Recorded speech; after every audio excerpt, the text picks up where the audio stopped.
I believe we are live now. So welcome everyone. Welcome to the overview effect.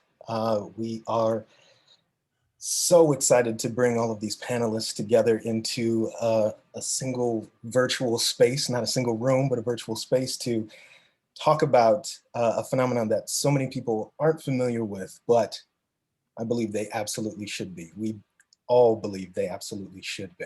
So welcome to this conversation. And Tony, take it away.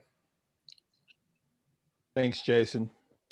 So for those of you who don't know, the Wide Awakes are sister collective to Four Freedoms. And the Wide Awakes are a consciousness shifting collective based on the original Wide Awakes, which was a youth paramilitary group of young white males who decided to rally around abolition and protect abolitionist speakers because they also believed that eventually one of their Wide Awakes candidates, Abraham Lincoln, would actually end the Civil War.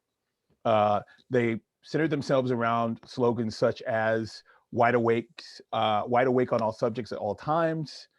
And so when we talk about awakened culture in 2020, Hank Willis Thomas, amongst others, Michelle Wu, Eric Gottsman, Karen Hartsfield.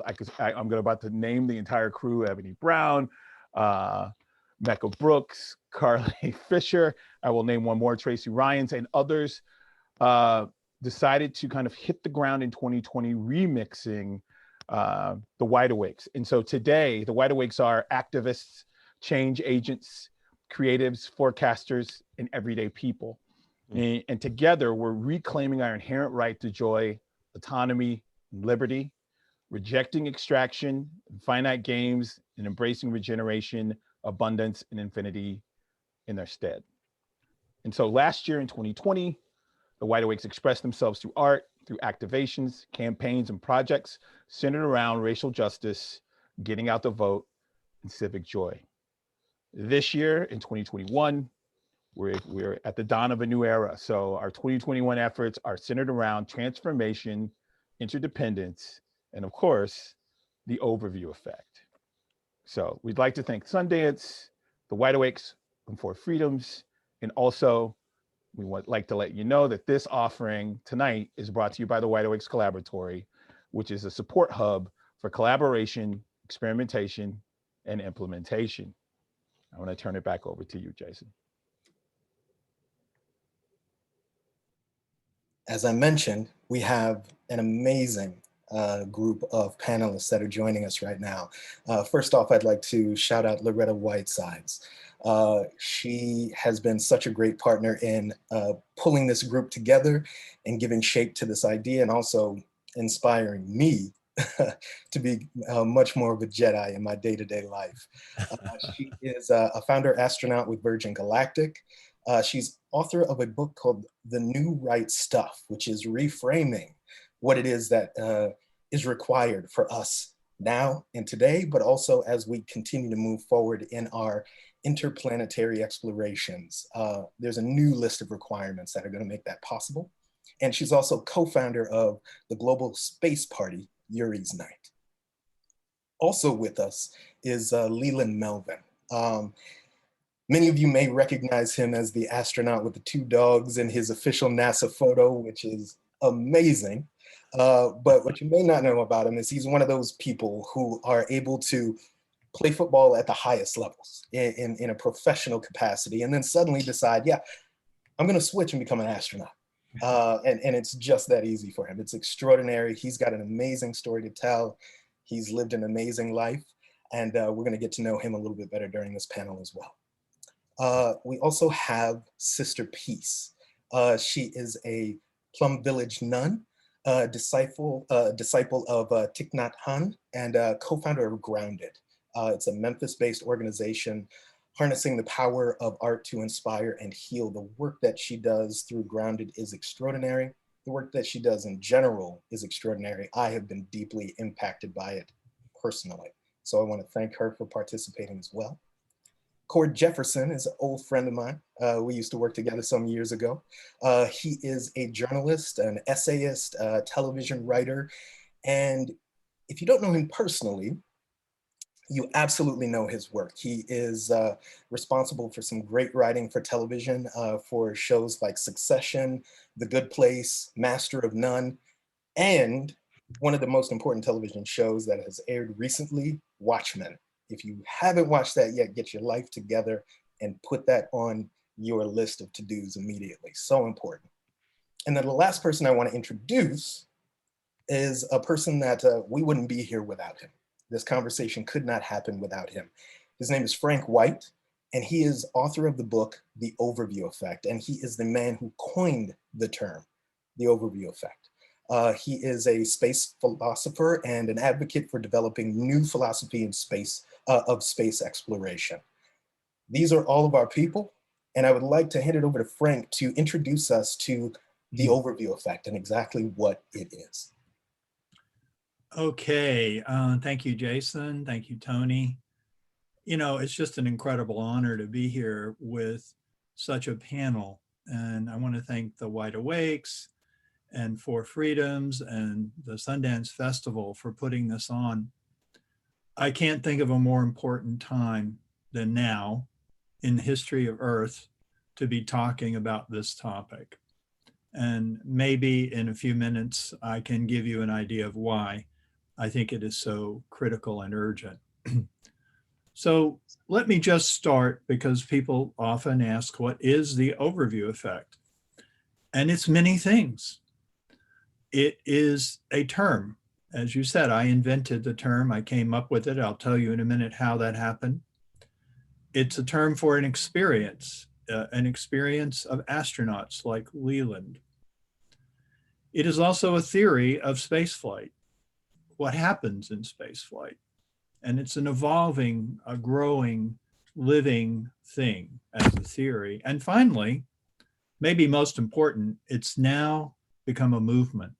And I'll tell you a little bit more about that in a minute.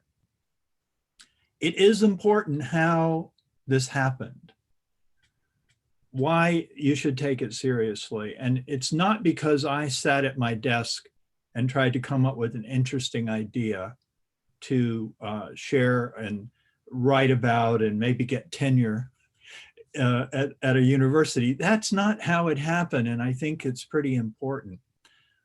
Back in the late 70s, early 1980s, I was very interested in space exploration, and in particular the work of Gerard K. O'Neill, who talked about creating freestanding space communities between the Earth and the Moon.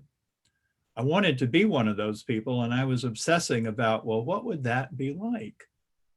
I was flying cross country, had nothing to do with space, the reason I was flying cross country, staring out the window at the Earth below, and it hit me. Anyone living permanently in outer space would have an overview. They would see the world as a whole system. No borders, no boundaries, complete, interdependent. They would just start philosophically at a place we're trying to get to. Even today, we're trying to get to that place. It's what spiritual teachers have been telling us. It's what systems theorists have been telling us. And at the time it happened, to be honest, astronauts were trying to tell us this. They'd been trying to tell us about this experience for a long time. So the term overview effect came into my mind.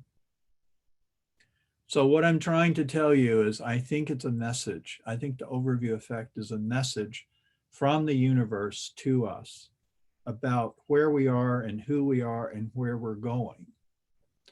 And so I immediately wanted to figure out a way to see if this was true and to get some data for my hypothesis.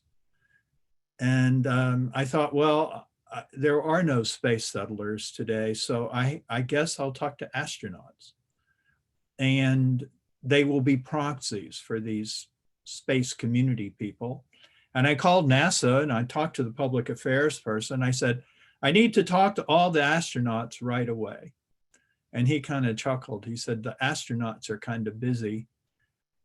If you'll pay your way and come down to Houston, I'll give you 2 active astronauts.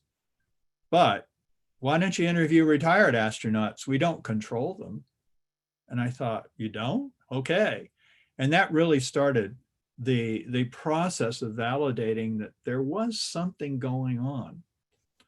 And I interviewed, at that point, I was able to interview 16 people who'd had the experience. And the first edition of the book was published in 1987, The Overview Effect, Space Exploration and Human Evolution. And so I was increasingly convinced that the overview effect was real, but I also realized something else in the process. I thought for space communities, seeing the Earth in the sky would be normal. It would be like we see the moon in the sky. I didn't think it would be extraordinary, you know? But when I started talking to astronauts like Leland, I realized, no, it's different. These are folks who were born on the surface of the planet and then left it. We say they go into space, but as Leland and I have talked about, we're already in space. They leave the planet, they look back and see it. And that is what's really meaningful and profound about it. And so it was different. And some astronauts have started telling me and admitting tears came to their eyes when they first saw the Earth from a distance. It's an emotional feeling. It's a feeling, it's an experience. And Edgar Mitchell, who was the 6th person to walk on the moon, asked me what I had learned after I'd interviewed about 9 people. And I said, well, I thought everybody would have the same experience, but they're having different experiences. And he said, no, I think we all had pretty much the same experience, but we interpret it and we communicate it differently because we're different, we're individuals. And I think that's true. And I think there's the overview, that's seeing the Earth in a new way, and actually the universe in a new way. And then there's the effect. How does it affect the viewer, the person? Like for me, I had a mild version, as I call it, of the experience, and it transformed my life. I've been working on it for 35 years now. Other people have been changed in different ways. But there are a few common characteristics. One is people say, well, I knew there were no borders or boundaries like on a globe, but it's really kind of amazing to see that that's true when you're in orbit. And astronauts talk about how incredibly beautiful the Earth is. And we know it's beautiful because we live on the Earth. But again, it seems like it's brought out in greater detail when you see it against the backdrop of the universe. And there's a feeling of interconnectedness. And astronauts often say, I got it. We're all in this together. Right. And perhaps most profound for the moment we're in right now, recently I interviewed 3 astronauts who were on the ISS. And one of the things they kept saying is, no matter how different that person next to you is, that is really not as important as the fact that we're all human. We're all on this planet. We're all on Spaceship Earth together. We're the crew. And we have to start acting in that way, that we are the crew. We have to work together. So this has led to the movement, and I'm very excited about that. I really want to share that with you because ultimately that's the most important reality, is that around the world, and I'm somewhat astonished about this, that the book became a movement, that there are people working to give some semblance of this experience to surface dwellers, to people like you and me. Now, one way to do it, of course, is with commercial space flight, and that's really taking off right now, actually going on a suborbital hop or an orbital trip. And the other is to simulate it in some way through virtual reality. And there are people all over the planet who are doing this because they think If we could have the awareness that Leland and other astronauts had, we would behave differently. There's the idea of why can't we put decision makers and politicians out there, let them experience it. And I've had people say to me they'd never make the decisions they make if they saw what we've seen. Well, this has led me to an idea that I want to share tonight. I think it's super important for the future. And that is, I would like to see experiencing the overview effect considered a human right. That is to say, either through a flight or through virtual reality or in some other way, I would really like it to be understood that everyone should have this experience. It shouldn't be a few civil servants, astronauts. It shouldn't be wealthy people. It should be everyone. And why? Because it's truth. It's the truth about who we are and where we are. Ron Garan has said we're living a lie because we feel like we're on a stable platform with the heavens revolving above us. It's the same experience our ancestors had 500 years ago, 1,000 years ago. And when you leave the planet and see it for what it is, you really come to understand the truth. I think everybody deserves the truth. So I want to just close by reading something from one of the astronauts I interviewed, because it opens up an even greater vista, you might say, as to what we are about. And this is Al Sacco Jr., who flew once on the shuttle. And he is going to reveal the astronaut secret to you tonight. It's a secret hiding in plain sight. He says, people ask why you would risk your life to fly in space. I tell them it's in response to a dream and a vision. Once you get into space, I tell them about something I call the astronaut secret. It's a realization all the astronauts have, which is that we are a member of the whole human family. It goes beyond even being a citizen of the Earth. You are really a citizen of the universe. So I think that's what's before us. That's the challenge. I think the universe is testing us. I think we're being given a citizenship test. And this movement that I told you about, if we were to sum up what it's about, we want to pass that test and move on to the next phase of human evolution. So everything I know about this, I learned from astronauts. So I'm going to turn it over to somebody who's had the experience directly. Frank, thank you so much for codifying, what many of us have experienced in the overview effect. And I was one of these kids that never, in my wildest dreams, when the moon landing happened, I was 5 years old. I never imagined going to space. Didn't even think about it. And I was a little skinny kid from a small southern town that, you were told the things that was possible for you. And I think about, launching on that rocket in 2008, Space Shuttle Atlantis, 3, 2, 1 liftoff, you're shaking, you're moving, and now 8.5 minutes later, you're now floating in space. And I'll never forget undoing my seatbelt, pushing off my back and floating over to the window. And I was supposed to film the external orange tank falling back to the planet. And as soon as I finished filming that, we were flying over the Caribbean, and I needed new definitions of the color blue to describe what I saw. I could not articulate the hues of blue that I saw.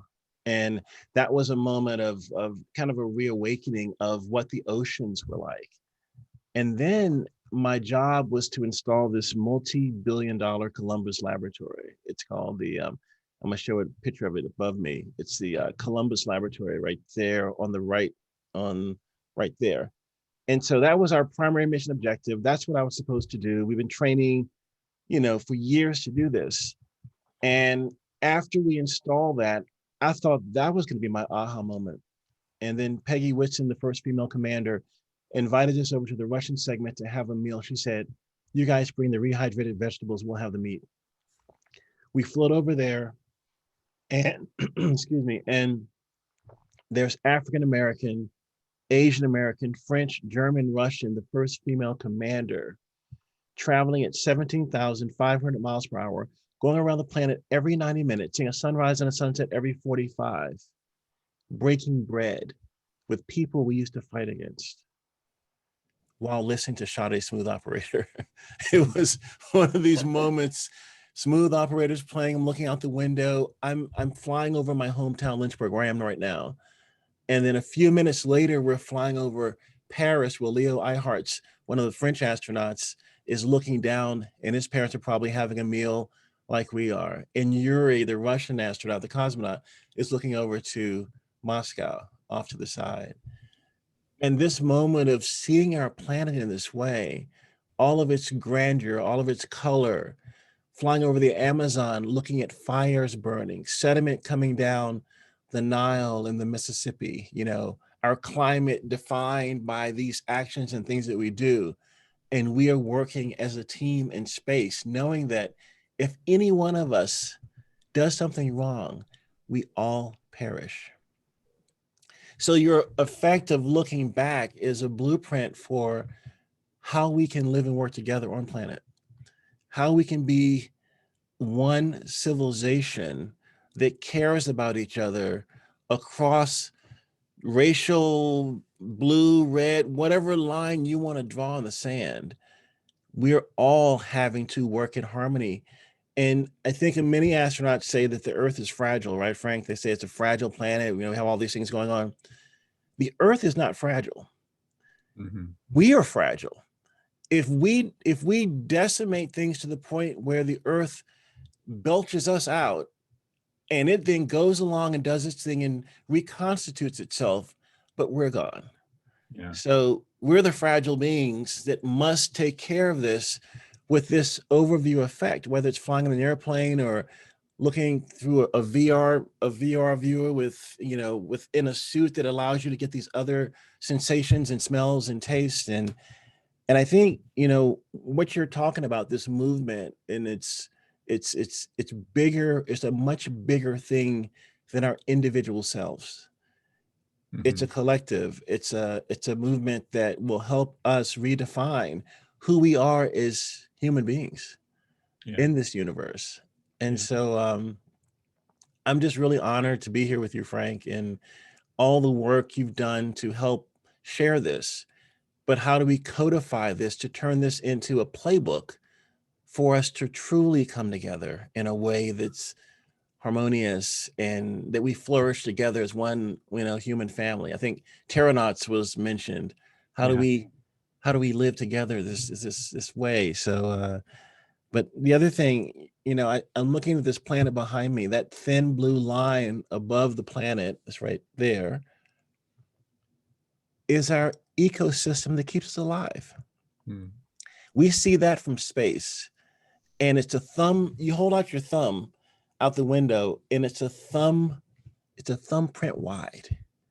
It's fragile. And back in the 70s, when we were decimating the ozone layer with hairspray, hydrofluorocarbons, we passed laws that said no more of that, no more of that. We changed the chemical formulation, and now the ozone hole is closing. We have policy to make those changes. So if we can do that, we can do anything if we work together, if we have the right people in office to make the right decisions collectively with the people on the planet of the planet Earth. So thank you, Frank. Well, thank you, Leland. I mean, you know, one of the things that I've pointed out more often than not is that, and I'm not saying this just because I like you, Leland. It's really true. It was the money I paid you, right? Yeah, it was the money. No, you know, I always want to say the astronauts are the heroes of this story, because we don't realize it until there's an accident, but you all risk your lives to go out there and to have that experience. And in fact, as you pointed out, NASA, for the most part, doesn't send you out there to experience the overview effect. You're sent to do something else and do a job. Yeah. Surprisingly, of course, there is the opportunity, but I think everyone should honor what all of you have done. And I also try to point out to people that there was an idea at a certain point that astronauts weren't very articulate in talking about the experience. And I totally disagree with that. I think you all have been very clear, but I feel like, we have no way of grasping it because we haven't had the experience. We hear the words. And that was one of the things I wanted to do by coming up with the term overview effect, was to have a common beginning of a common language. Right, right. And I think we're beginning to achieve that. And going back to what you said before, there's nothing we can't do if we work together. I mean, I don't know if you had this feeling, but I've talked to other astronauts where there's a feeling of realizing that the Earth is a unified whole, but at the same time realizing that there's great diversity, chaos, and even conflict on the surface. And so the idea is to somehow bring those two in harmony and really understand that this great diversity happens in a context of unity, and that and I think we have to figure that out, how to see both things. and we see the interdependence of these ecosystems and things and cities and all of this stuff kind of together is one continuum. And I think that's one of the things you get from, that vantage point, that perspective, that overview effect, is it how, sand blowing in the Sahara ends up in a place all the way around the world, and how we do rely on each other in these ecosystems to survive. Because I think once we have problems where we don't think it's interconnected, and we get myopic in looking at our own little city, our own little space, our own little community, and think that those people don't matter, but we all matter, to ensure that interdependence is connected. Yeah. Leland, I'm curious. After you had your experiences in space, when you return to the surface of the Earth and you share your experiences with people, what are their responses to this? And how are you conveying it to them in a way that really resonates with them? Good question, Jason. Thank you too for putting this together. Especially when I talk to kids, the first question is how to use the bathroom space. They get past that stuff, and then you have these moments where you share with them the things that they like to do. Is what they like to do is play. They like to, how did you play in space? What did you do in space? But then when I show them the pictures of looking out the window and saying, hey, you're down there, or I pull up a picture of their hometown, and they start to feel this connection with, wait a minute, you saw where I was living from space? And I said, yeah. And if I have a zoom lens, I can zoom in and see what you're doing down there. And they get kind of freaked out for a moment, but it's like, and we're only 240 miles up, but that view, that vantage, and then that connection back to an individual is personal. And once you can make something personal and make them feel connected to the journey, to the story, we're all storytellers in some way, right? And the better stories you can tell around what I did in space, what I saw in space, and how it applies to your daily life right now, it makes them want to be part of the journey then. And it makes them feel like it's possible. And that's the biggest part of it. What is possible for this little Black kid in South Central who's never been to the beach? It's not that far away, to say that's your first stop, is look at the ocean, look up at the stars, look up at the sky, and you can do anything. You put your mind to it and have the access. You got to have the access, the opportunity, and the belief in yourself. I mean, it's not, those things do have to be there, but no. Whew, Tony. That being said, It's emotional when you talk about it. But it's life or death, though. I mean, it's especially if some kids in some environments and some zip codes don't believe, they can perish. Right. Other kids can perish. Other people can perish if they don't get what they need. So it's that interconnectedness is so critical, and people don't think it involves them because they're in their zip code myopically looking at what they have and how to keep the others out, and mine, and that fear of losing what they have versus the thought of bringing people in to build it up. How do we build it up?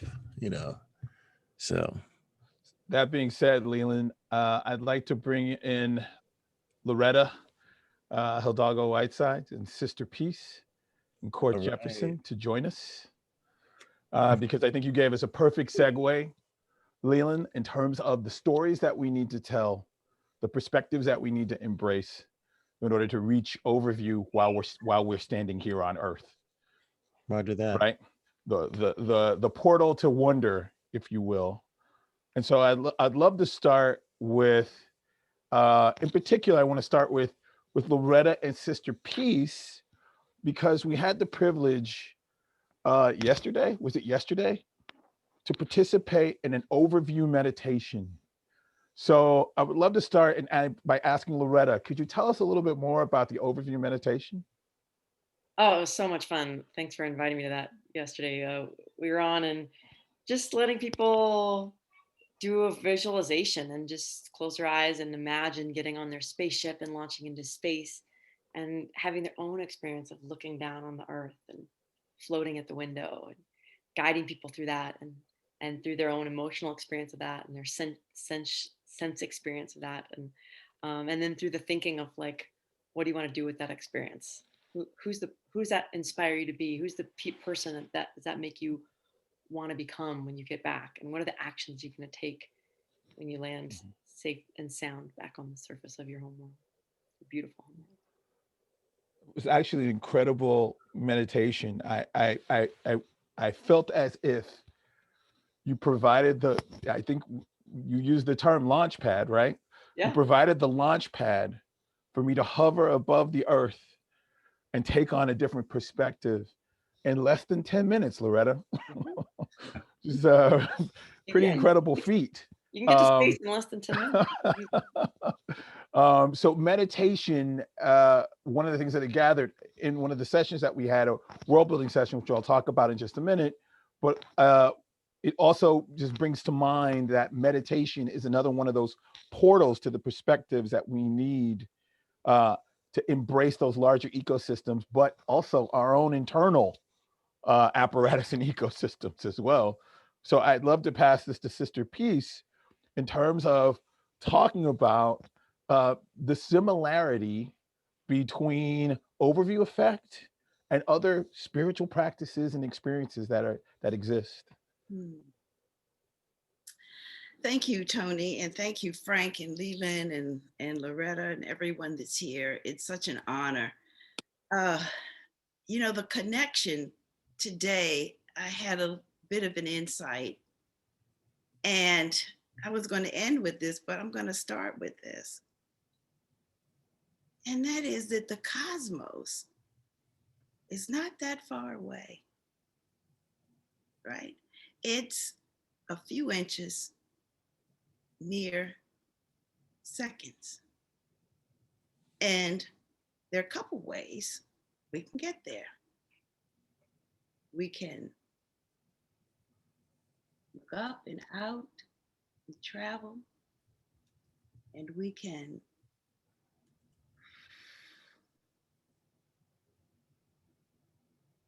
travel within. This is interbeing. This is no separation. This is an interconnectedness that has always been, and until the time it demanifests, it always will be. And they're very simple practices, so simple to keep us connected. We've already said we're all terranauts already. We're already traveling in space, but sometimes we forget because we're so disconnected. Yeah. We're so disconnected. And it's going to take change for us to get ultimately wherever we want to be. Thank you, Frank, for renting our attention towards the astronauts experience, because I listened to Mae Jemison preparing for all this, and she said, you know, we're better than this present moment that's happening. We can get more done together than alone. Change will not destroy us. Right. And if we can get to space together, as Leland took us to that cosmic meal, surely we can get it together here on the planet to make it such that one day the Constitution will say everyone has a right to the overview effect. I'll stop there for now. I don't want anyone to stop. You guys are making my day. I mean, the question that we have here is, what would an overview affected world look like? Right? And so part of the session, so for our viewers, a few days ago, we had a chance to embark on what I call the rewriter's room, which is a world building session. And when I say world building, I mean speculative visions or speculative futures, co-creation and collective envisioning for a real world modern day impact and result. And so we centered these rooms around overview. And I couldn't have asked for a more fascinating and enlightening conversation. And I'd love to start, if anyone would like to hop in here, in terms of, we spoke about values. We got into blind spots. We mentioned the Terranauts as well. These on Earth explorers, these on planet explorers and exploration. And so I just would love to, maybe we'll start with Cord, putting you on the spot, Cord. But one of the things that you brought up was our relationship with the animal kingdom, the other species on our planet. Would you mind speaking about that for just a second? Yeah, sure. We were doing Tony's world building exercise, and the thing that immediately came to mind when I was thinking about what an overview affected world might look like is one in which we really question our dietary habits. And with everything that we know about the world right now and our environment right now, we know that the production of meat is terrible for our environment. And yet very few people have taken the step of not eating meat. And so I think that if we were to give people a sort of some sort of overview effect, if we were to do Frank's route of making it mandatory and giving people an opportunity to see the fragility of the world, the fragility that you were talking about, Leland, of seeing it from a distance and realizing that it's the only one that we have, and that if we screw it up, we're all going to be in a lot of trouble, because we are the fragile ones, right? Not the earth. I think that's something that I hadn't considered before that was eye-opening to me. The earth is going to be fine. There's been mass extinction events throughout history.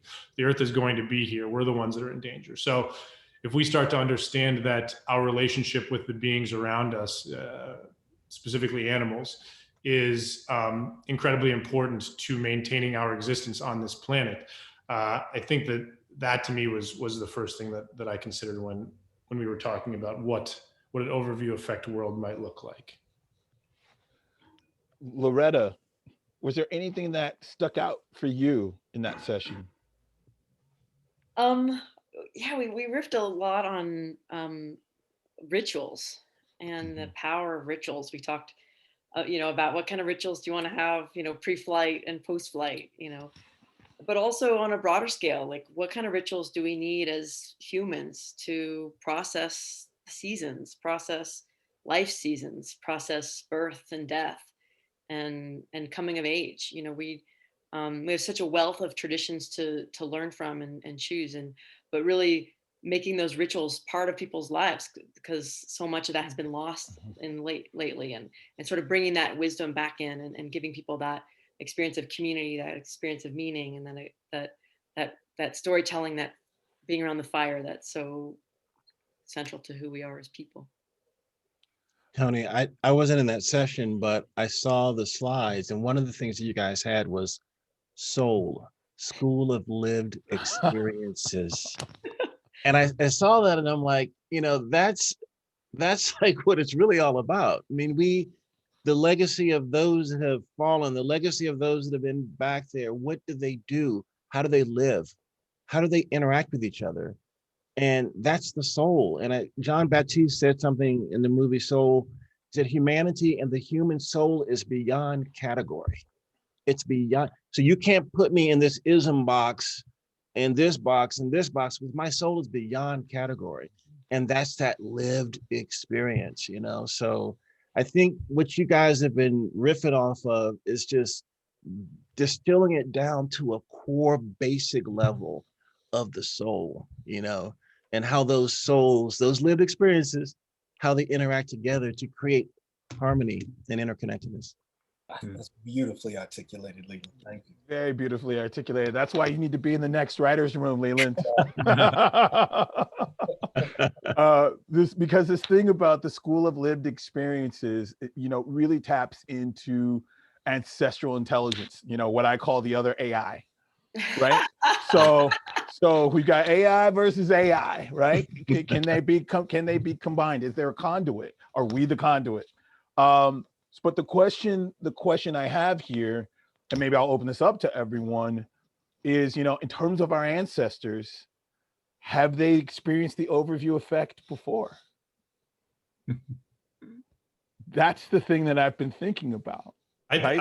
Something that when I was thinking about this project and this panel, I was thinking about one of my personal artistic heroes is the writer James Baldwin, and James Baldwin is a genius for any number of reasons. But I was drawn to this quote of his that is, you think your pain and your heartbreak are unprecedented in the history of the world, but then you read. It was books that taught me that the things that tormented me most were the very things that connected me with all the people who were alive, who had ever been alive. And so I think that to me is my job as a writer. And I think that is what every creative should consider their job, is sort of like helping people understand the interconnectedness of humanity, of human beings. And I think that unfortunately, the vast majority of human beings will never be able to experience Leland's journey. I wish that we all could, but that is going, at least I think in our lifetimes, going to be a rare trek. And so for everybody that remains here on Earth, I think that we have art, we have books, we have movies, we have documentaries, we have journalism, we have storytelling, we have oral story, like a history of oral storytelling. So I think that while our ancestors may not have experienced exactly what Leland experienced, I think what we're talking about is a sort of aha moment, where you sort of realize that you are connected to other individual human beings, and that your experience is virtually the same as everybody else's experience, that you all desire to be comfortable and to be safe, and that you all desire good things for your family. That if you're talking about a moment like that, I think that yes, our ancestors did experience those things, just in different ways. Or Langston Hughes said, and this is what you do, what you did for me in Watchmen when I saw the Tulsa. I mean, anyway, perhaps listen keep to this. Keep going, Leland, keep going. Perhaps the mission of an artist is to interpret beauty to people, the beauty within themselves. So that's what you do, the artists do, is to help people see what's in themselves, and then those isms go away because they see the beauty in everyone the same way. And thank you for what you do. I mean, all of you. It's that beauty that we seek to find in ourselves. I think in terms of ancestry, even though our ancestors, and I'll come back around in a minute about what and who the ancestors may be, they didn't perhaps experience it as our present day astronauts, but they did experience. And they moved literal mountains. They built monuments, what we would call monuments, to Right. what they saw somehow, right, on the planet. Just look around. The evidence Pyramids. is there. They made it there. And our ancestors are not from back then and gone away. Some are, they're not of this dimension. But remember that we are the ancestors. We are the Yeah. ancestors. Yeah. We are alive. Our parents, our grandparents, our cousins, sisters, brothers, students, mentors are all ancestors, even the ones whom we consider least among us as the children, as our descendants, they too are ancestors. If we could just think and remember that ancestors are alive and within us and can call upon us and we upon them at any time, boy, the trajectory of our imagination shifts and we can be anywhere that we want to be. And there are practices today that we can do to help us to get there. My favorite is something called slow walking. We taught to the kids in high school and in jail how to do. And my teacher, Thich Nhat Hanh, would say, the miracle is not to walk on water. Miracle is to walk on the earth. And when we walk on the earth, guess where else we walk? In space. Exactly. Exactly. Wow. Preach, sister, preach. All day. The cosmos of the self. Love this. Forever was, is, and will be. Wow. Simple practices like stopping, breathing, meditation of sitting or walking or yoga or whatever it is. It puts us in touch with a larger self, a larger planet, perhaps, than little Earth. And ultimately, it speaks to our fragility. When we can remember that, and we can remember that we all need connection and that there's too much disconnection, wow, we will make it there. Speaking of these practices, and Loretta and I had a conversation earlier today, and it kind of interweaves what Sister Peace is saying, what Cord and Leland were saying, but not just the artists, but the everyday person being willing to share stories. Doesn't have to be in the form of art, but being willing to share their own personal story, their lived experiences. And beyond that, being willing to share their fragilities and failures and mishaps. Right. Because, it's something that Loretta has brought up, many times, this idea that, we find our connections with other people in our frailties and vulnerabilities. We find our strength also knowing that we are not the only ones who have experienced these frailties or failures. They are connective tissue that we all have. And the more we share it, the more we can all be strengthened, but the more we can all be connected as well. Right. So one of the things that I'd like to share are just a few of the insights from our session. And then I think we're going to shift into more actionable items that people can take in order to bring overview into their lives. So some of those actionables, that exist on our road from 2021 to overview. These are the actions that we came up with that we can take to reach our aspirational universe, right, of overview. Number one was foster curiosity. So we're asking people to be terranauts, right? Explore the planet that you live on, the mysteries and the wonders of it. Two, adopt new lenses. There's always an opportunity for new perspectives. Number three, abandon othering. That's the school of lived experience, if we want to talk about that, right? There's always a valuable perspective surrounding us. Four was embracing abundance. 5 was cultivating awareness and mindfulness. 6 was centering creativity in whatever form that takes, or create art. And the final one was collaboration and co-creation. Taking all the opportunities that we have since we've entered through the portal, you know, beyond the great pause, beyond the great reset into this age, there's always an opportunity for collaboration and co-creation as well. And with that, I'd love to turn it over back to Jason and Loretta to help us discover more actionable items that we can take to plug into the overview effect. And I'll also say, before I forget, that we did come up with a hashtag. So you can take it with you, and that is overview for all. If we talk, like as Frank said, and Sister Peace and Loretta and Leland and Cord and Jason and myself, we're all reinforcing this idea that overview is an inherent right that has existed before us and will exist with those future ancestors living today.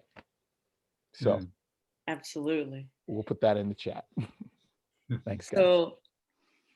So we got some good news for you all, which is that we've just accepted each and every one of you into the new Spaceship Earth astronaut corps, and you are now crew of Spaceship Earth. And so that is, you know, a big deal. Those of us who take on the responsibilities of being crew of this planet, this incredible spaceship hurtling through the cosmos, we're taking care of the Earth, taking care of each other. We were doing some heavy math, and we were saying that if each of us took on, tending to and supporting the growth and development and expansion of 100 people, we're going to need 70 million crew on this planet. So it's going to take, it doesn't take 170 world leaders to run this place. It's going to take 70 million. So we're really, this, for me, Overview Effect is about inviting people to step up and step in. We need all of you. We need everyone. We need so many different people stepping up to walk the earth mindfully, to tap into our ancestral wisdom, to shake up their lenses, to be curious, to tell stories, to guide and love and support and bring us together and help everyone see the light in everyone. So you can start thinking of this sky above our heads and all the stars that you see every night as the windshield of your spaceship. It's very well designed. It's very incredible. It's the best designed spaceship I've ever seen. And it's got a great view. And what I love is when you can go out at night and you see the stars above your head. It is not a flat dome. When you look, you're looking hundreds of thousands of light years out to the far spiral arm of the Milky Way galaxy. It's incredible. You're seeing amazing things. That's a 3D view you have of the cosmos every time you get the chance to see them. So that's the first part. Yeah. So that's the challenge. I love this. Oh, sorry. I'm gonna let it go there for now because I want to let everyone chime in. We need to, in spreading the word, we need to say to people, you're not a passenger. There's no passengers on Spaceship Earth. You're a crew member either doing your job or not. Yeah, that's true. Your light ripples out from you. Others. That was a great moment in conversation with you the other day, Loretta, where that math hit. It's like over 7 billion people on this planet. How do we get everyone involved? How do we get the word out? And how do we show how we lead by example and lead people by example? And when you came up with that notion that we can only effectively manage 100 people, each of us, it started to feel a little bit more tangible. It starts to feel like, if I think about the people I intersect with on a daily basis in the flesh, if I start to think about the people I intersect with through work, the people I intersect with through social media on a daily basis, that's a number I manage all the time. It's a number of people that I manage all the time. And now somehow if I start integrating these practices and these ideas and sharing that enthusiasm and showing the way that I live. Like suddenly it sounds real doable. Suddenly 7.5 billion people doesn't seem that far off if just enough of us take on that responsibility of 100 people. Right? Yeah. That changed me. When you said that, I was like, oh, let me get to work, you know? Yeah. Good. I love that. I have one suggestion along those lines, Jason. One practical step people can take with that 100 that you're communicating with. I went down to Johnson Space Center in 2019, interviewed a total of 10 astronauts for my book. Everything was videotaped, and that evolved into a series called Down to Earth that NASA's produced. I think many people here have seen it, but in particular, there's a half-hour documentary that's been put together called Down to Earth, the Astronaut's Perspective. And I think it's a good starting point for everyone who is not really knowledgeable of what we're talking about. Just watch this, because it really, it does give a very good presentation of what the astronaut experience is and the overview effect, what we're talking about. It's a good start. That's fantastic. Thank you. Loretta, I'd like to, if you don't mind, bring it back to you, because I mentioned before that the work that you do has had a tremendous impact on me in a very short amount of time. The book that you wrote, The New Right Stuff, you approach sharing that wisdom as Jedi training for people. Yeah. Can you dive into that a bit more and explain how, you know, it becomes a way of life? Yeah, I mean, what I'm passionate about is using this awe of space and this power of space to bring out the best in us. To, like Sister Peace says, you can't, once you've seen something, you have to take action. So what are the actions we're going to take? How are we going to live different? What are we going to do different now that we've seen this bigger picture? So using space to inspire change and inspire growth. So I challenge people, especially who are in our space kind training, to be vulnerable, to be authentic. I was just thinking, like right before we got on, like just a practical example of like what you could do in your life is a couple of years ago, I was working at Zero Gravity Corporation, which is the airplane we train astronauts in. It's an airplane that flies through the sky and in such a way that you can get periods of free floating, just where you get to float around in the middle of the plane. It's really fun. And, I'd already done it, probably 70 times or something. And, it's a job, and like anything, if you've done it, it becomes a job after a while, and you sort of show up and you're like, oh, I'm on this Hollywood set again. I always got to go to work. And I showed up and I thought, well, this is a travesty. I can't have this incredible, amazing opportunity and not be fully present and grateful for this amazing life. So I turned to my buddy Tim Bailey. We were both flight directors for the flight, and I said, Tim, let's make this the best flight day ever. And so I went from like being like low energy and I don't want to, and oh God, I got to work today, to like, all right, let's do this. And we started going around to all the crew and getting them fired up, and like going to the mechanics and being like, all right, you guys are gonna be the best flight day ever. We went to all the coaches and we went to the pilots and we got them all riled up. We got them all excited, and we got them like, this is it. This is the day. This is the day we're alive today. Let's make today a miracle. And so just by choice, just by deciding, we shifted from an ordinary day or like even a grind day to a miraculous, and it really was my best flight day ever. I was present. I was dancing around. I was having fun with all the customers. There's a great picture in the Washington Post of me just like head back, just having a blast. And that's what's available to us in any moment if we decide. And so give people that context of space to be like, let's do this. Let's not take things for granted. Let's bring our best every day. The right stuff, Loretta. I was giving a talk to some elementary school kids, And I spoke the quote, "One small step for man, one giant leap for mankind," which Neil Armstrong's, when he walked on the moon, he said that. And I asked the kids in the room, how many of you want to be astronauts? And only the boys raised their hands. And the little girls said, well, you said it's the manned space program. And from that moment in time, I changed it to the human space program. And Neil will be okay with that, because we disenfranchise so many people by the language that we use. So one thing of changing the language can bring more people on board the spaceship Earth to go to space, to do whatever they believe. But it starts with, what comes out of your mouth and what comes out of your heart, is probably Sister Peace would say.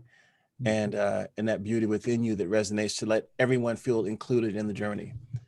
And that was one of the most important pieces, that from man to human. And wow. people. Leland, you just hit on something that is so critical. Two pillars of our practice are deep listening and compassionate speech, or skillful speech. Right. And in that instant, and it often comes in an instant together, because those two things really are inseparable. You can't speak skillfully if you're not listening deeply, and vice versa. And that is so critical to be able to see, because the language can be not just off-putting, but it can be divisive. Yeah. And having the practice, and part of the, whatever, I'll use the word spiritual, but whatever creative spiritual practice that we have, learning to listen deeply, to listen without discrimination, without judgment, without discourse. And you can hear what's being said and what's not being said. And then you are then in a place where you can, in that instant too, have the revelation, the transformation. It's now got to be the human space program. I just wonder how many little girls I turned off from my previous conversation. That could have been the next Mae Jemison, or Katherine Johnson, or Loretta Whitesides, or, it's just that language is just critical, very critical. And Cord, in your writing, I mean, everything you do, that language matters, man. I love you. It does matter. And to feel like you're part of the journey is like powerful. So I was going to say, Leland, because definitely I wanted to ask, I have another question for Cord, but I guess it's all tied in, because when you said the images that those little girls need, right, in order to imagine themselves in that space, what I literally thought about was a conversation we had a few days ago sorry, I'm going back to the world building session, but I will say that you can see behind Loretta that Grogu is there. And we had this moment where everyone was yelling, Grogu, Grogu, Grogu, right? But as we can also tell, right, because if we talk about our narratives, right, those space-oriented narratives, our sci-fi narratives, which also help open that portal to imagining ourselves in other spaces. So, of course, when Loretta makes a reference to, the next gen Jedi, right? We know that's a reference to Star Wars, but we also see that Sister Peace has a communicator. We're a communicator. And we had a conversation also, we're still debating, Kirk or Picard. This is still an argument we're having. And I also have to throw Benjamin Sisko in there, but also Captain Michael Gorman. So we talk about images of, right, in particular, Black women in outer space. Here we go with Star Trek Discovery. That's so right. I just had to bring that in. But that shifts us back to Cord, no pressure, about the storytelling, those narratives that we need, to keep those portals and perspectives out there. That's right. For our own personal transformation. So, Cord, I don't know if you wanted to. I mean, I don't. Far be it from me to tell any artist what to make with their what to make of their art. I think that it is not my place to say what people should and should not be creating. But I think that coming from a personal place, when I sit down to write, that is my goal. My goal is to help people understand human beings that they might not otherwise meet. I think that, you know, I think that there's probably a reason that a lot of the shows that I work on and the stuff that I create on my own centers Black people. And I think that people would be surprised at how there's a lot of people in this country that do not know Black people. That's the reality. Black people, there are entire communities in this country that do not have Black people living in them, and that people do not come across. I mean, if you live in New York or LA, you're probably not one of those people, but there are large swaths of this country that are not ethnically diverse whatsoever. And so when I sit down to write a story that stars a Black person, there's a part of me that hopes that is going to make its way to somebody who does not know a Black person. The same way that I think that there's probably queer writers who sit down to write about that with stories that center queer people. That sort of part of them probably hopes that somebody who's not befriended a queer person in their life is going to see this and feel like they have a better understanding of what the queer community is like. I think the same goes for everybody who sits down to create. I think that something that probably drives people to become artists in the first place is at least me, is a feeling of feeling like alienated in some way, and feeling like you're misunderstood, and feeling like people don't really know the real you, and that you're trying to express who you are. And so I think that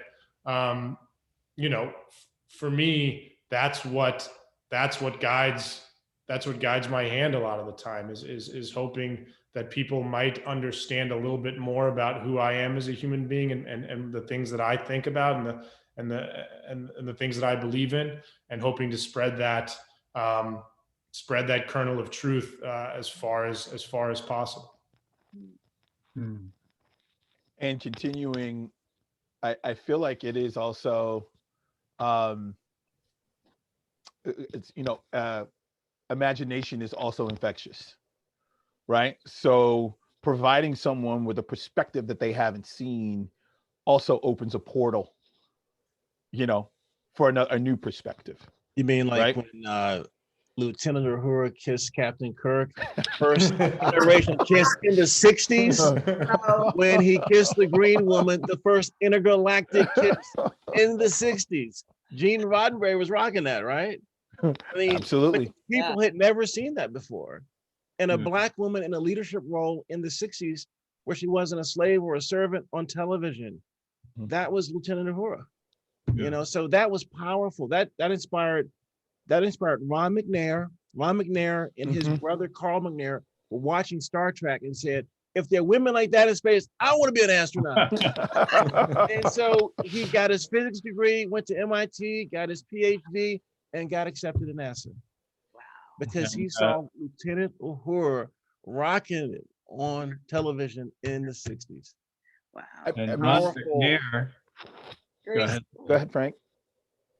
Ron McNair, I just found out, inspired Charlie Bolden. Yeah. Wow.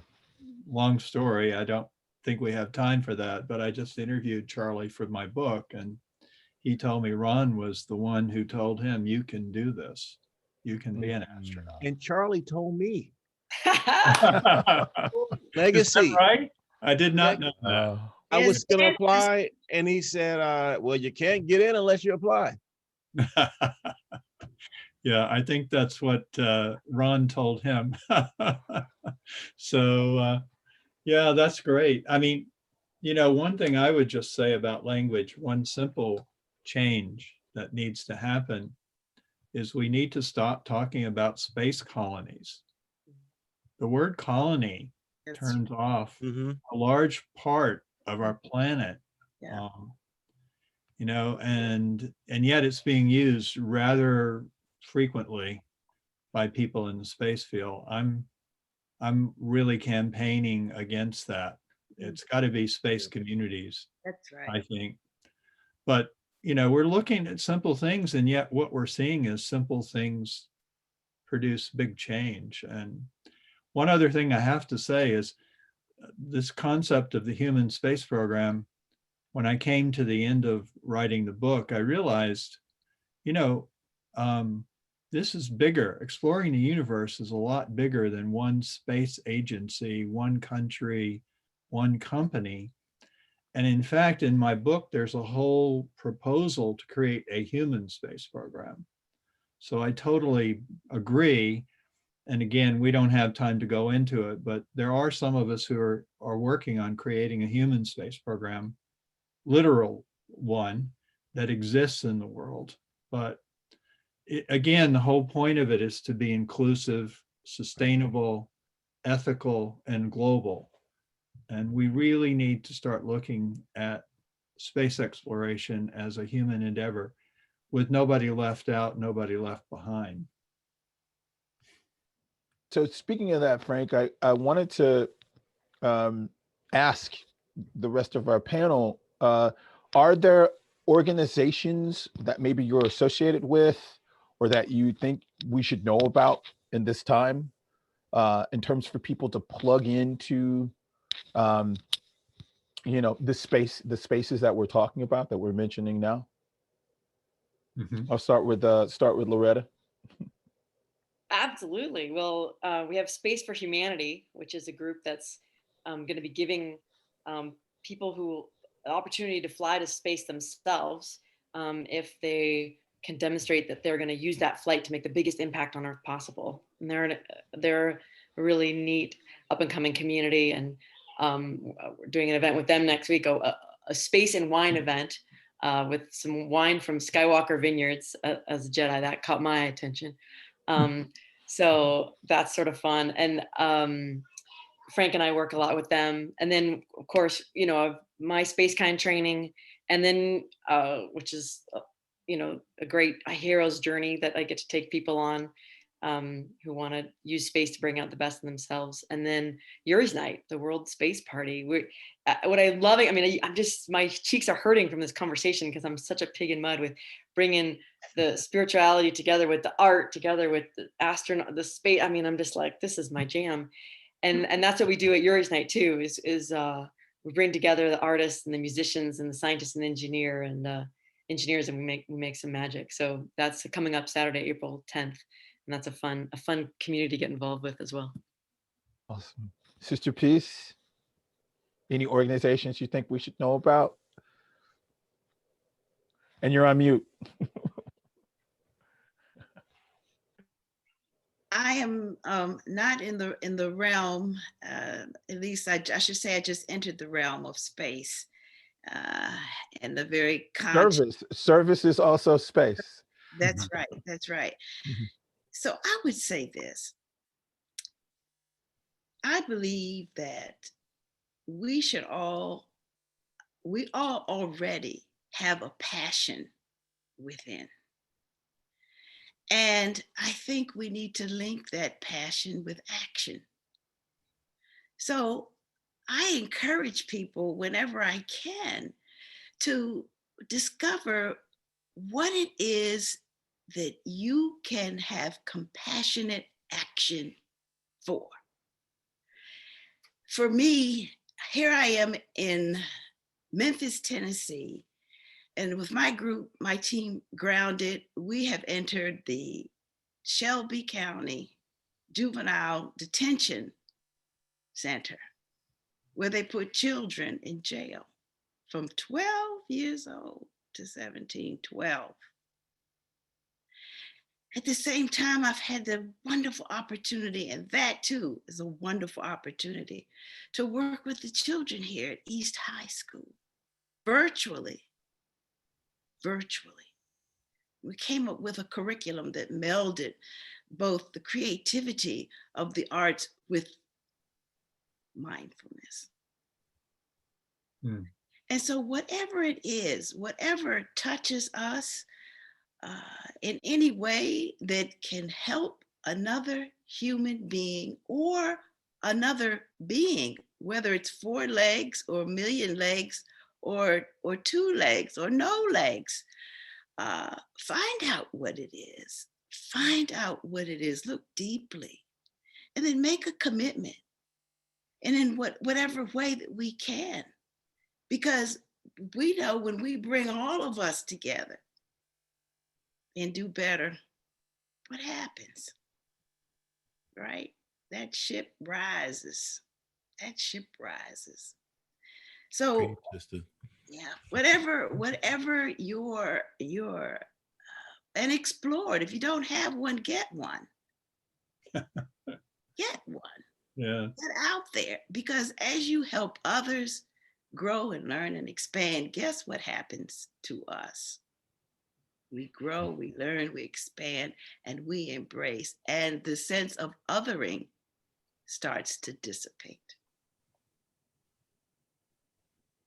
It's sister, you made me, that black sound that's like, you got that out of me. You saw him groan, drop his head. He was like, yeah. It's a sound. This is a universal black sound. Leland, how about you? I talked to a lot of students and educators, and many times when I talk to educators, they're not happy in what they're doing. And I tell them that, what do you need to do to recharge your batteries so that you can be inspired? Because you can't inspire someone unless you're inspired yourself. And so, is it a sabbatical? What is that thing that you need? And when I think about equality and justice, I have this little picture of three little boys. They're all standing on the same box, looking at the game. And the kid in the light blue shirt has an inability to see the game because he needs two boxes. They all have equality. Justice is when you have what you need. The blue shirted kid needed two boxes. One kid needed one box. The other kid needed no boxes. So how do we ensure that everyone has the justice? And it's access, it's opportunity, and belief. Those three things, if you have that, you can do anything, like I said earlier. And but it starts with having that light in you, being inspired, motivated to be a change agent for others around you. And when they see that light, they're like, what's he drinking? What's he eating? What's he, but he's got something different that makes me want to be like him or her. So get that light and inspire. Cord, thank you, Leland. Cord. Could you ask the question again? I've been lost in everybody's responses. I'm still back at Sade in space, man. To be honest, I can't stop thinking about You're like that. Smooth operator in space. I got you. That is literally the coolest thing that I've ever heard. Playing smooth operator in space. I'm gonna work that into a script. I'm wondering if does Sade know that? Because if not, we need to get the message out there. You tell Sade. Have a conversation with her. All right, I think there you go. April, Leland. So there you go. And I was like, in my mind, Cord, I was like, did they listen to the whole album? Yeah, or was it just the track? Me too. And were they in pain? Was there a lot of heartbreak? Anyway, there's a lot of stories there. So the question, Cord, was just asking people to share either, an actionable item or organization that you'd like to share, or I'd even say a book. I really wanted to ask people about books that they, but I don't know if we have enough time for that, but type that in the chat if you want, guys, books that are really resonating with you, but something, an actionable entry point. An actionable item, I think, is that, after the year that we have had as a human race, I think that we have become even more alienated from one another than ever, particularly just because we are literally locked in our own homes. And so I think that an actionable item is, once this is all over and it's safe to do so, we should just talk to somebody. Just to, like that to me can be literally that overview effect moment. Just talk to people who are different from you, who have different experiences than you have, who are from a different country than you, who are from a different class than you, different race than you. I think that to me has been, it's made all the difference in my life. Is just, I think that one of the best pieces of advice that I got from a writer when I was first starting out is just be curious, be interested in people.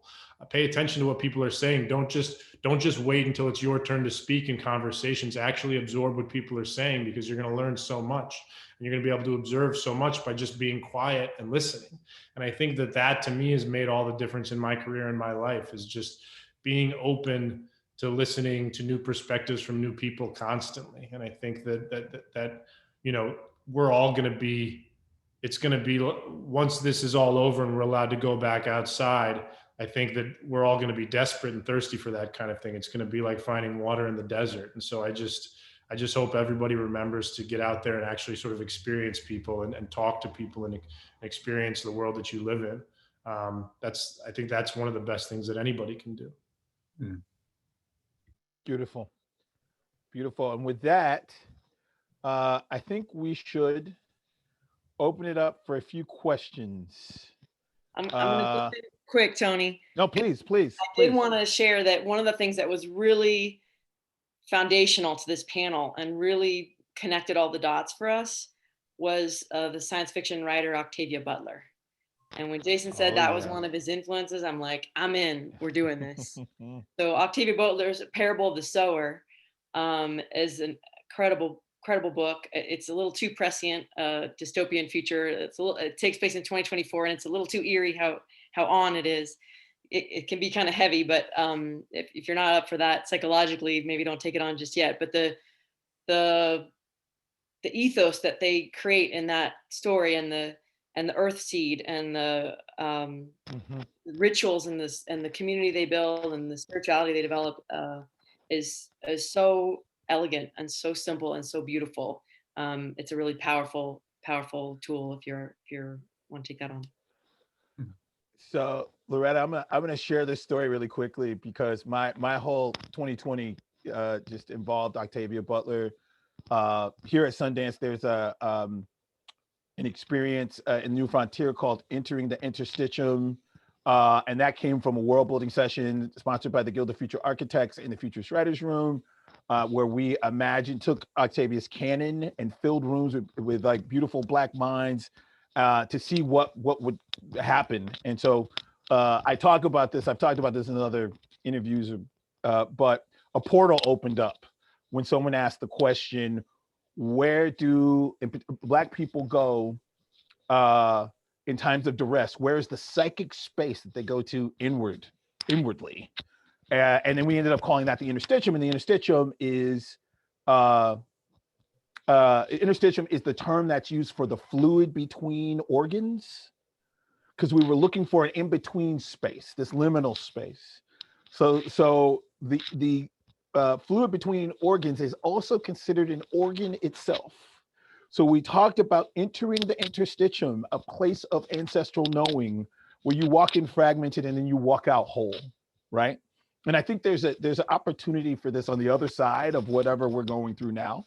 So that's one thing, inspired by Octavia Butler. But the second, just a very quick story, is my mother had never heard about Octavia Butler. She's in Texas. And so I was showing her a thing I'm working on, and she said, "Who is this woman? And why have I never heard of her?" And so I show her this clip. There's this great Octavia Butler interview with Charlie Rose. I don't know if people have seen that or not, but if not, check it out. And my mom said, "I have to, wait a minute. I need to know, what do I need to read?" No joke. I told her about Parable of the Sower. She brought it to her book club, which is some of the women from her church in this book club. And so then I had to go through the drama of the book club with my mom, because she's like, "I don't think they're going to read it. I don't know if they're going to read it." But she loved it. And the women in her group, in this Texas Bible group, read the Parable of the Sower and loved it and related it to this time, and were able to have this deep dimensional conversation, right? About the spirituality and religion and the book inside of the book. So just another shout out to Octavia Butler. Loretta, thanks for bringing that up. So with that being said, I think we got like 5 minutes for questions. So that might be one question. Oh, I'm well, not sure. I want Do to, we, it might have a special, do we have a, do we do our There are grand 3 finale? questions on the Q&A. oh, okay. Should we do the Q&A questions? One was just saying our anonymous attendee was saying that they were looking forward to Melvin's perspective. I'm sorry, Leland, Keep Mr. going. Melvin, Leland, Yeah, got that. perspective in his words and his voice. So we accomplished that. Rofinia asked, "Do you believe in the ability to expand our ability to love? Parentheses, science, art, and humanity is the answer to how we can expand the overview effect." Totally. Love is the key. So there's a yes to that. Yes. We answered that quickly. Josu Rivas was asking Josue. Sorry, got that wrong. Sorry, Josue. What is the role of healing in your practice? I feel like we've answered some of that, but I don't know if anyone wants to speak to, is there a role of healing in your practice? Yes. Yeah. Yes. And Yes, and yes, and healing begins with the other F word. You know what it is? What's the other F word? I'm afraid to say as in it, sister. Frank? What is it? Flexibility.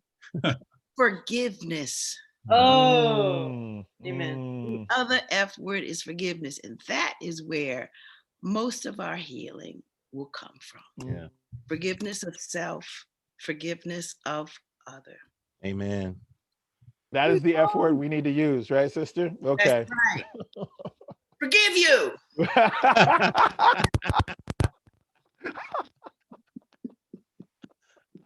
Can you imagine hearing that all the time? What kind of world would that be? Wow. Someone cuts you off in traffic, right? You roll down the window and you yell, "Forgive you," right? Right. And you keep driving. Practice. That's a 2041 practice. That's a 2041 practice. There we go. I Forgiveness love it. everywhere. That'll help with healing too. You got something going on. You forgive yourself and everyone. That'll make a difference. So here we go. Our last question here from Spiral Tasha. At the beginning, thinking of this talk, I was thinking about the overview effect that can come from a VR experience that starts from the Earth's surface or low Earth orbit and ends with zooming out to the point to where you could see the whole galaxy or maybe even numerous galaxy clusters. I'd like your thought about that. I could say that already exists, right?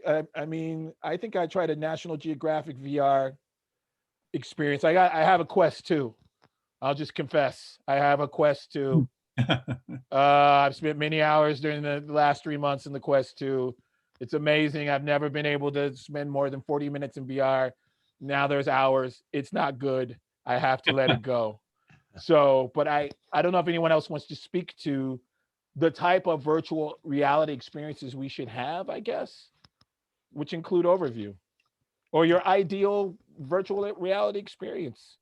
I think Spiral, one of the things that's critically important is when you're getting that VR experience to maybe have some soul in it, where you have other people who've had that, been in that experience themselves, and they can tell you what they felt when they were there. So you're actually getting a firsthand account while they're getting this virtual experience, and that can help, with maybe even getting more of a pronounced overview effect out of it. Yeah, I guess school of lived experience. But go ahead. Yeah. Go ahead, Frank. Yeah, no, I'd agree with that. I think there are efforts to do the kind of thing that was mentioned there. And I also think, going back to what Al Sacco said, he said, our goal is to become citizens of the universe. So that movement out from low Earth orbit out into the universe is a big part of what we're talking about. And Sister Peace said, the cosmos is an inch away or a few inches away. So that's the other part of it. And kiss the green woman or man, Correct. Kiss the alien. Kiss the alien. Really quick, before we wrap up, I think there is a really valuable question here raised by Pablo Medina. Has anyone spoken to indigenous communities about the overview effect? They have a beautiful and profound understanding of it. Yeah, I have. Actually, it's interesting. We don't have a lot of time, but I'll just say very quickly, I think that's really important. In 1989, I was invited to a conference of Native scientists and Western scientists. And I was invited there because they read an article I had written, or excerpts from my book about the overview effect. And we had some pretty profound exchanges. I wish we had more time to talk about it, but I'll just tell you, because Leland's here, the first 2 days we were there, everybody thought I was an astronaut, Leland. That's a good thing, but we all are though. So Yeah, we are, but you know what I mean. yeah, Yeah, but I had to fess up. That was a painful moment. I had to tell the truth. Anyway, yeah, I think that's a very rich opportunity, and we ought to talk about it a lot more. the first Native American astronaut, John Harrington, does that all the time in indigenous with indigenous people, Native American people, and he's really done a lot of education around that too. So yeah. And Pablo, if you have any resources or links, you know, more is more. Yeah, And definitely. I know in a broader sense too, a good friend of mine is a shaman down in Peru, and he would teach us that space is the great feminine energy, and that time is the masculine. So it's a way that they look at the sacred feminine, the sacred masculine is through space and time. That's cool. Boom. Yeah, okay. Yeah, I think that's the way you wrap up a session. That's the way you do it. That's are we coming back down to Earth, or are we just we're gonna stay in orbit? Let's keep drifting. Yeah. Let's drift. I will say I do want to share a little gift. But before I do that, I want to thank each and every one of you for being involved in that. That's all of the viewers that are out there dropping notes, sharing wisdom, asking questions. I want to thank all of you for being a part of this conversation.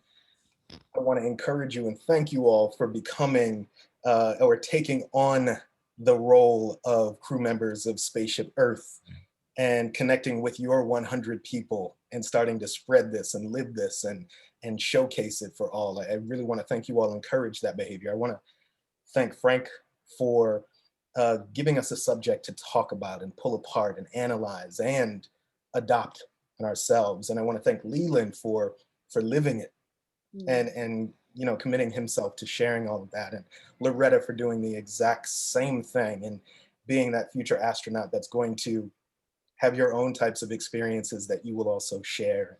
Sister Peace for being the embodiment of everything that is beautiful in humanity and for sharing it and inspiring all of us with that, and Cord for telling the stories that need to be told and inspiring us to connect with each other. And I want to thank Tony publicly for helping us build this vision of an overview affected world. And this has been absolutely incredible and changing for me. Phoebe on deck, thank you so much for providing the support that we all need. Thank you, Phoebe. I want to give a round of applause for everybody that is here. Thank you all so much. And hugs, yeah. Sister Pete loves that. Much love and gratitude to and for you all. Yes, indeed. And before we all leave, I would love to share a gift. I think all of us were moved recently by a young woman by the name of Amanda Gorman, who shared a poem during the inauguration. And Loretta brought up this brilliant idea. Amanda also shared an Earthrise poem a few years ago. And she brought up this amazing idea of sharing that video with everyone who's a part of this conversation. So that's the way we're gonna take us out, is on Amanda Gorman and her brilliant words. So Phoebe, if you can share that with everybody, I'd really appreciate it. Thank you all again.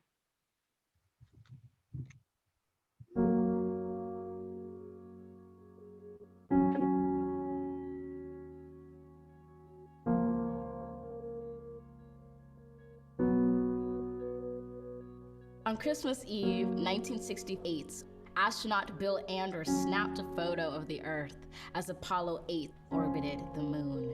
Those three guys were surprised to see from their eyes a planet looked like an Earthrise, a blue orb hovering over the moon's gray horizon with deep oceans and silver skies. It was our world's first glance at itself, a first chance to see a shared reality, a declared stance, and a commonality, a glimpse into our planet's mirror. And as threats drew nearer, our own urgency became clearer as we realized that we hold nothing dearer than this floating body we all call home.